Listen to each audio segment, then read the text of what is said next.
Bien, nous sommes proposés de réunir tous les leaders de différents groupes et mouvements à l'échelle nationale, et même leurs aumôniers, et venir écouter quelques orientations, au fond, que nous voulons d'eux en ce temps de pandémie, en ce temps où l'Église doit être davantage signe vivant de la présence de Dieu au milieu des jeunes et vivre efficacement les valeurs et tout.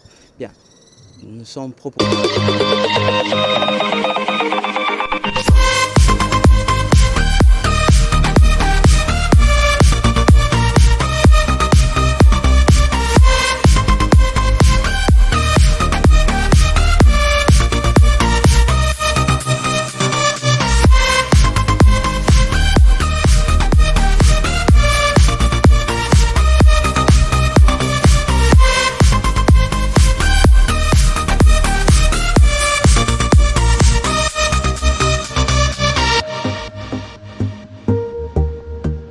Qui comprend trois grandes vérités que nous avons besoin d'entendre sans cesse.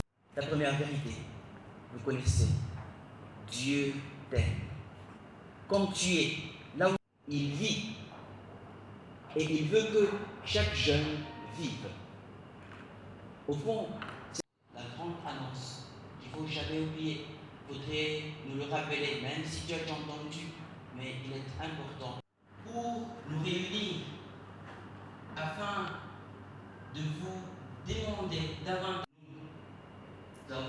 Nous sommes proposés de nous réunir pour vous dire que l'Église, famille de Dieu, RP Congo, à l'intention des groupes et mouvements. Ces orientations, de façon assez laconique, assez explicite. Mais avant, je vous fais l'obligation de présenter quand même le bureau.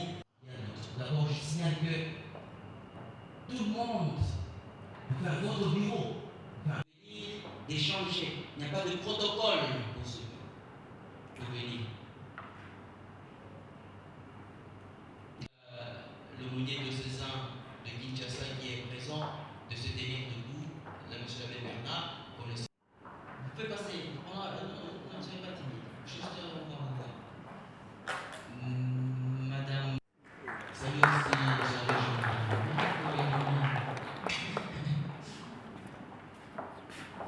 tu as pris, tu as du prix et je t'aime. Isaïe 43, 4. La spiritualité de votre groupe ou mouvement. Retour à la source. Pas de à peu près que dans le groupe tu connais quelque chose, non. Pour mieux connaître, pour rechercher de l'argent, des intérêts égoïstes, l'identité de votre mouvement. Retour à la source. Si vous êtes dans l'église, dans votre mouvement, dans un groupe, dans l'église, c'est pour des valeurs, non. C'est pour la grande annonce. Voilà, pour sacrifier pour toi, et tu t'es sacrifié pour les autres, et tu vis alors en abondance. Vous dire un tout petit peu à la commission comment ça se passe et tout. Donc il faut savoir un peu comment ça fonctionne.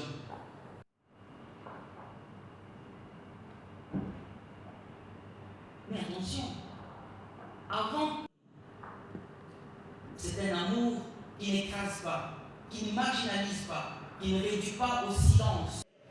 C'est l'amour du Seigneur qui apprend plus à redresser qu'à faire chuter pour dire la vérité. Donc, toujours dire la vérité, peu importe, mais c'est la vérité. Mais dire la vérité. Il ne fréquente même plus l'église. Pourquoi?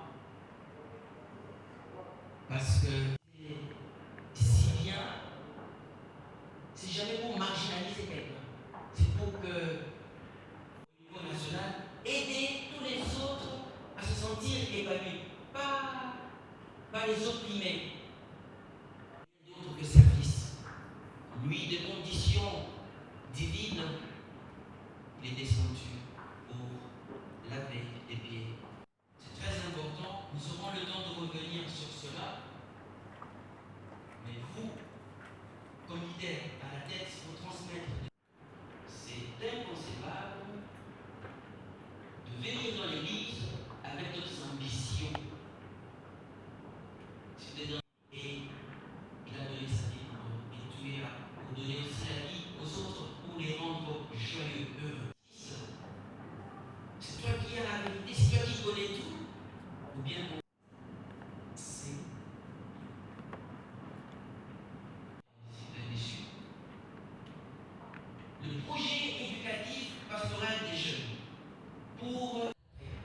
une pastorale qui s'improvise. C'est parce que ça se veut une improvisation que ça passe. Puisque nous n'avons pas, j'aimerais peut-être faire cet exemple, éducatif et pastoral des jeunes, il y a les 4 dimensions. Dans chaque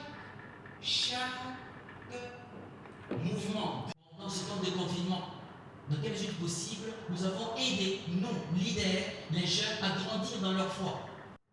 La dimension éducative et culturelle. Dans quelle mesure possible, votre groupe, votre mouvement, aide-les à former l'homme. Intégralement. Et donc, toutes les dimensions. Monsieur l'abbé secrétaire de la Commission épiscopale nationale du Congo, nous vous remettons ces portraits pour témoigner notre engagement dans la mission que l'Église nous a confiée à milieu universitaire et aussi renouveler notre attachement filial.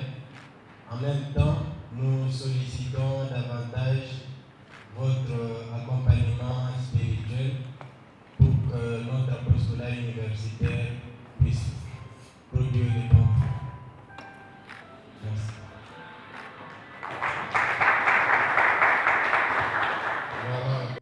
Voilà, que je vous dis sincèrement merci pour cette marque d'affection filiale envers vos pères qui vous tiennent au cœur.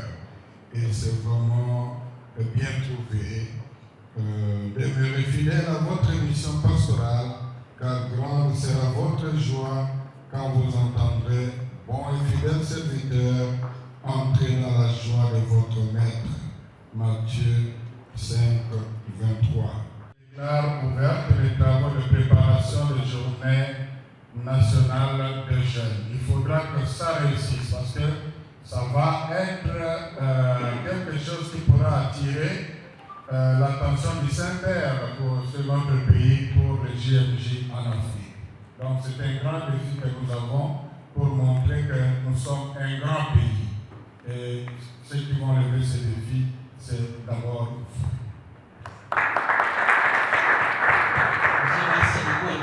Nous allons le libérer parce qu'il y a déjà beaucoup qui attendent au bureau. Et nous allons donner juste la parole. À être de bons chrétiens et de bons citoyens. Honnêtes citoyens. Et donc, forcément, la question politique n'est pas un tabou, mais nous allons faire la bonne politique. Et c'est la politique de notre Père. Mais aussi l'aujourd'hui de l'Église, comme ne cesse de le dire le pape François. La préoccupation pour les jeunes s'est accrue dans l'Église en ces derniers temps avec la convocation par le pape François de la 15e Assemblée ordinaire du Synode des évêques. Comme vous le savez bien, notre épiscopat avait apporté sa contribution tant pour la préparation que pour la célébration du synode qui a eu lieu en 2018. Dans la délégation congolaise du synode se trouvait une jeune fille qui avait brillamment représenté les jeunes du Congo, Mademoiselle Merveille et ma tante Ouvita. Dans la foulée de l'événement synodal, nos pères évêques avaient adressé un message fort à vous les jeunes, avec le titre « Les yeux fixés sur Jésus-Christ, jeunes parmi les jeunes ». Dans ce message, les évêques ont d'abord reconnu combien les jeunes sont comblés de capacités et potentialités immenses. Ils ont ensuite relevé certains défis qui secouent la jeunesse congolaise, notamment le chômage, l'inquiétude pour l'avenir, la misère, la baisse du niveau intellectuel et de la vie morale. Ils ont constaté que certains parmi vous ont parfois recours à la sorcellerie, à l'occultisme, à la prostitution pour trouver des solutions à leurs problèmes. Voyant cet état des choses, les évêques ont appelé les jeunes à tourner les yeux vers Jésus-Christ, jeune parmi les jeunes. Après la célébration du synode et du GMG de Panama, Sa Sainteté le pape François a publié l'exhortation apostolique Christus Vivit, adressée aux jeunes du monde entier, où il montre aux jeunes que le Christ n'est pas une idée, mais une personne vivante qui transforme les vies de ceux qui s'attachent réellement à lui. Le pape François écrit: il vit le Christ, notre espérance, et il est la plus belle jeunesse de ce monde. Tout ce qu'il touche devient jeune, devient nouveau, se remplit de vie. Les premières paroles que je voudrais adresser à chacun de vous, chrétiens, sont donc: il vit et il te veut vivant. Voilà pourquoi, dans la perspective de l'exhortation post-synodale Christus Vivit, notre épiscopat a décidé au cours de la 56e session ordinaire d'approuver le projet de la célébration des Journées nationales des jeunes dont on vous a parlé. Et c'est l'aumônerie nationale des jeunes qui est en charge de la matérialisation de ce beau projet. C'est pour moi l'occasion de remercier le Père Joachim, aumônier national, pour son remarquable dynamisme dans la pastorale des jeunes, et à travers lui, j'exprime la gratitude de la SENCO à la congrégation des Pères salésiens qui l'ont détaché pour le service national des jeunes. Il ne me reste qu'à vous souhaiter une bonne et fructueuse rencontre de laquelle nous attendons de bonnes propositions pour la planification de la préparation des prochaines Journées nationales des jeunes et pour la bonne marche de la pastorale des jeunes dans l'Église Famille de Dieu en République démocratique du Congo. Je vous remercie. Je vois que nos pères évêques ont approuvé le projet d'avoir prochainement en 2021 les Journées nationales des jeunes parce que les jeunes ont une grande place dans l'Église. Ils sont incontournables dans la vie de l'Église. Et le monde aujourd'hui a plus que jamais besoin de jeunes éclairés.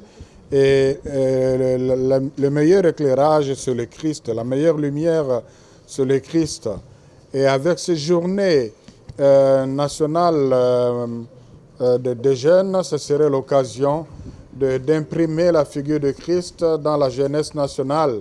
Et ça sera aussi pour nous un grand défi. La République démocratique du Congo est reconnue comme une grande nation, un grand pays. Jusque-là, on n'a jamais eu de JMJ en Afrique. Et si nous gagnons le pari de réussite de JMJ national, peut-être que cela pourrait attirer l'attention de Saint-Père pour qu'on pense à nous dans l'avenir. Voilà pourquoi il faut s'y mettre sérieusement, d'abord pour la gloire de Dieu. Voilà.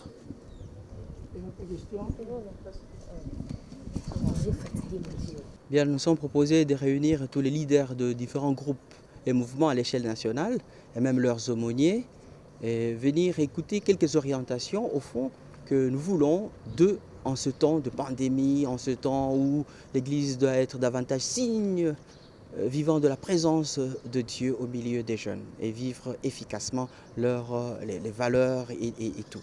Bien, nous sommes proposés alors de récupérer une citation d'Edgar Morin, vous connaissez très bien: à force de sacrifier l'essentiel pour l'urgence, on finit par oublier l'urgence de l'essentiel. Et donc, c'est inviter tous les jeunes à une pastorale réfléchie.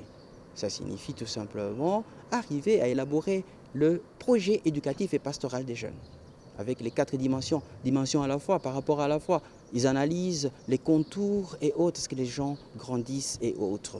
Par rapport à la dimension éducative et culturelle, eh bien, il y a toujours à donner pour que nous soyons des jeunes debout. Voilà. Sinon, c'est des jeunes tout à fait assis que nous allons former. Et la dimension associative, qui est la 3e, c'est voilà, le groupe et mouvement, la famille, qui se sentent davantage joyeux. pour nous, tous les jeunes doivent être des saints. Et la sainteté consiste d'abord à être joyeux. Et enfin, quatrième dimension, c'est la dimension vocationnelle. La dimension vocationnelle, au sens strict, c'est voilà, les aider à devenir des religieux, des prêtres, des abbés et autres, des consacrés. Mais aussi à être de bons maris. Hein, vocation au mariage, un programme rétélu pour qu'ils vivent bien leurs engagements au sein du mariage, puisque la famille, c'est le noyau. Si la famille des gens ne vit pas bien, la chrétienté, eh bien, ça va souffrir pour le reste. Mais aussi la vocation au sens large. Ça signifie, bien voilà, tu es avocat, tu es médecin. Est-ce que c'est ta vocation? Ou bien c'est parce que je sais que beaucoup d'argent et voilà, en étant tel. Et donc on va faire mal les choses puisque bien on court à cela. Et puis ce n'est qu'à fin qu'on va faire la programmation. Et donc si on ne fait pas bien attention, on va programmer les activités sans pour autant réfléchir. Et pendant ce temps, chaque groupe et mouvement doit s'arrêter, réfléchir avec le paradigme Covid-19. Et donc, qu'est-ce qu'il faut faire? Comment rejoindre tous les jeunes en intégrant les 4 dimensions? Et puis après, l'urgence de rester à l'écoute des jeunes. Voilà pourquoi même le secrétaire général était là au nom des évêques pour écouter. Et la troisième, c'est finalement le lancement de forum national des jeunes que nous appelons les JNJ, Journée nationale des jeunes. Alors au sein de ce forum, eh bien, on va écouter davantage ce que les jeunes veulent, qu'est-ce qu'ils reprochent, voilà. Et aussi créer une synergie au point que quand il y a l'appel des aumôniers, l'appel des évêques à tous les jeunes de se ranger comme un seul homme, pas pour, je ne sais pas faire quoi, mais pour aimer alors le Christ et aimer le prochain qui rencontre chaque jour. Ça, c'est ça la pointe de la journée. Bien, merci. Les travaux ont été lancés. Combien de jours vous allez rester autour de la table pour ces préparatifs? Jusque mi-avril. Donc, c'est déjà le draft pour le forum est déjà élaboré. Les commissions sont déjà en place, mais je garde un tout petit peu dans le secret du Père. Et donc, au moment opportun, on va dévoiler cela. Et donc, il y a tout. On sait exactement, bien, il y aura le profil de l'aumônier diocésain des jeunes qui devrait être étudié et débattu avec les jeunes pour produire un document. Parce que, bon, finalement, il faudrait qu'un aumônier diocésain des jeunes soit un aumônier digne de ce nom respecté. Et donc, tous les autres aumôniers des groupes et mouvements ne doivent pas être aumôniers parce que, mais parce qu'ils sont convaincus et ils comprennent bien ce qu'ils ont à faire et tout. Et donc, du coup, on va avoir ces documents qui vont aider sûrement les pères évêques à orienter leur choix dans les propositions des éventuels aumôniers. Et bien voilà, il y a le guide pour la pastorale des jeunes qui doit sortir. Et aussi un document important qui serait comme boussole de la pastorale. D'abord, habiter la culture des jeunes. Il faudrait que les aînés, les leaders, soient jeunes pour comprendre bien les jeunes et le jargon jeune. Mais attention, être jeune ne veut pas dire tout ce qui est niaiserie, enfin, excusez-moi le terme, tout ce qui est babiole, tout ce qui est nul, tout ce qui n'est pas parfait, tout ce qui est... Non. Mais par contre, descendre à leur niveau pour comprendre leur langage et apprécier les valeurs, apprécier leur paradigme et aussi les aider à devenir de bons chrétiens et de bons citoyens. C'est rapide question aussi.